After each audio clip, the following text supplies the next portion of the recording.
নমস্কার সবাইকে, দাদিস কিচেন ব্লগে সবাইকে স্বাগত। আশা করছি আপনারা সবাই ভালো আছেন, আমিও খুব ভালো আছি।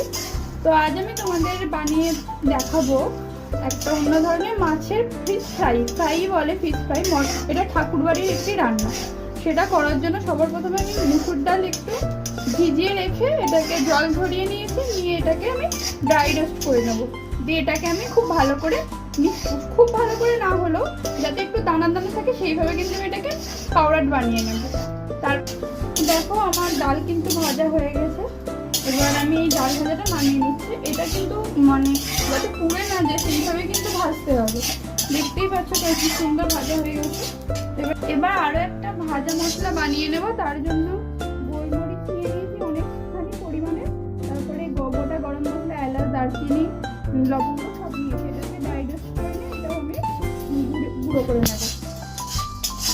এবার আমি যেটা করবো, আমি 2 পিস কাতলা মাছ দিয়েছি। এটা কাতলা বা রুই যে কোনো মাছেই কিন্তু হবে। হলুদটা খুব বেশি পরিমাণে দেওয়ার দরকার নেই, আমি একদম অল্পই দিলাম। আর এটা পরিমাণ মতন একটু লবণ দিয়ে দিলাম। এবার হচ্ছে এই একটা লেবু, হাফও না তারও কম লেবুর রস কিন্তু আমি এটার মধ্যে দিয়ে দিলাম। আবার এটার মধ্যে আমি এটাকে আগে ভালো করে ম্যারিনেট করে নিই। এই ম্যারিনেশনটা মিনিমাম আধ ঘন্টা, ম্যাক্সিমাম 2 ঘন্টা রাখতে হবে। যার কাছে যতটা সময় থাকবে সে ততটা রাখবে। আর আমি একটা মিডিয়াম সাইজের পেঁয়াজ কুচিয়ে নিয়েছি, সেই পেঁয়াজ কুচানোটা দিয়ে দিলাম। আমি কিন্তু এটা দুটো মাছের পরিমাণ অনুযায়ী বলছি, বাড়ানো কমানো কিন্তু মাছ বেশি হলে করতে হবে। রসুন দিয়ে দিলাম 1/2 চামচ মতো, আর এখানে দিচ্ছি আদা আর কাঁচা লঙ্কার পেস্ট 1/2 চামচ মতো দিয়ে দিলাম। এবার এটাকে খুব ভালো করে আরেকটু ম্যারিনেট করে নেব।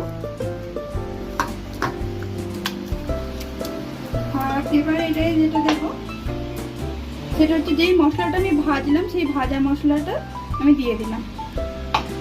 আর এটাতে এবার দিচ্ছি টক দই, 2 চামচ মতন টক দই কিন্তু আমি দিয়ে দিলাম। এবার এটাকে খুব সুন্দরভাবে ম্যারিনেট করে আমাকে ম্যাক্সিমাম মিনিমাম আধ ঘন্টা, ম্যাক্সিমাম কিন্তু 2 ঘন্টা এটা কিন্তু রাখতে হবে। আর এটার মধ্যে দেবো সামান্য পরিমাণে সর্ষের তেল, আর কিছু না। এটাকে দেবো সামান্য পরিমাণে সর্ষের তেল। দেওয়া হয়ে গেলে এবার এটাকে খুব সুন্দরভাবে ম্যারিনেট করে নিয়ে আমরা রেস্টে রাখবো আধ ঘন্টা থেকে 1 ঘন্টা। মাছটাকে 1 ঘন্টা ম্যারিনেশনে রেখেছিলাম। এবার আমি এই মাছগুলি ভেজে নেব। তার জন্য এই যে মুসুর ডালটাকে আমি ভেজেছিলাম, সেটাকে ভেজে নিয়ে আমি এটা গুঁড়ো করে নিয়েছি। দেখতে পাচ্ছেন খুব কিন্তু পাউডারটা আমি কিন্তু করিনি, এরকমই রাখতে হবে। এবার আমি এই মাছটাকে একটা একটা দেবো। আর এই মুসুর ডালে খুব ভালো করে আমাদের কোটটা কিন্তু করতে হবে। যেমন ফিশ ফ্রাইয়ের কোট হয় ঠিক তেমন করেই কিন্তু এই কোটিংটা করে নিতে হবে।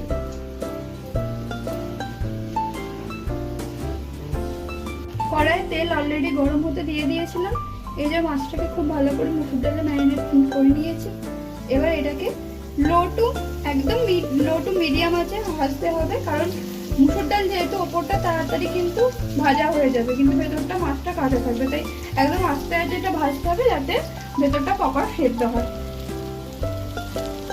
তো দেখেই নিলে কিভাবে আমি ঠাকুরবাড়ি স্টাইলের কাতলা মাছের ফিশ ফ্রাই বানিয়ে নিলাম মুসুর ডাল দিয়ে। একবার এইভাবে বানিয়ে খাওয়া আশা করছি খুবই ভালো লাগবে। আর জানা ভালো লাগলে কি করতে হবে, like, comment, share and subscribe my channel. তোমরা সবাই সুস্থ থেকো, ভালো থেকো। পরবর্তী ভিডিওতে আবারও তোমাদের সাথে দেখা হচ্ছে। আর অবশ্যই একবার ট্রাই করো ঠাকুরবাড়ির অথেন্টিক কাতলা মাছের ফিশ ফ্রাই।